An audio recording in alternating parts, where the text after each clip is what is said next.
వ్యవసాయ కార్మిక సంఘం పిలుపునిచ్చింది. ఆ పిలుపులో భాగంగా ఈరోజు కేంద్ర ప్రభుత్వము మరి ప్రజలపైన అనేక భారాలు వేసి మరి ధరలు పెంచి పేదలను అడ్డు విరుస్తూ ఉన్నది కేంద్ర ప్రభుత్వం.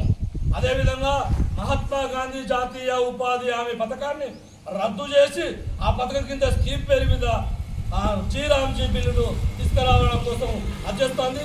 దయచేసి మహాత్మా గాంధీ జాతీయ ఉపాధి హామీ పథకం కావాలి, మరి శ్రీరామ్జీ బిల్లును రద్దు చేయాలని చెప్పి మేము డిమాండ్ చేస్తూ మరి వ్యవసాయ కార్మికులకు ఈ సమగ్ర చట్టం కావాలి.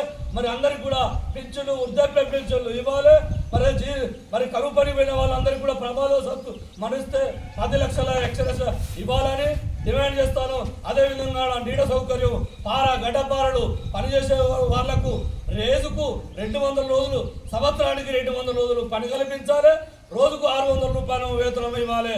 మరి అక్కడ మందుల సౌకర్యం, మంచినీళ్ళ సౌకర్యం, నీడ సౌకర్యం కల్పించి అది చేయాలని చెప్పి గ్రామీణ ప్రాంతంలో పేదలు మరి ఏదైతే ఉందో వలసలు పోకుండా ఆపాలని చెప్పి ఈ కేంద్ర ప్రభుత్వం ఇట్లాంటి కార్మిక, కర్షక, ప్రజా వ్యతిరేక విధాలు ఇస్తున్న బీజేపీ ప్రభుత్వాన్ని మెడలు వంచి మరి ఇందుతాయి వడులుతాయి కూలీలందరూ కూడా ఐక్యమై ఈ యొక్క ప్రభుత్వానికి గోరు కడతారు. కాబట్టి ఇంకా మహాత్మా గాంధీ జాతీయ ఉపాధి హామీ పథకాన్ని అమలుపరచాలి.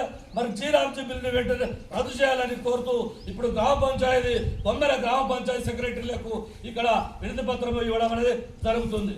వర్ధిల్లాలి వ్యవసాయ కార్మిక సంఘం, వర్ధిల్లాలి వ్యవసాయ కార్మిక సంఘం.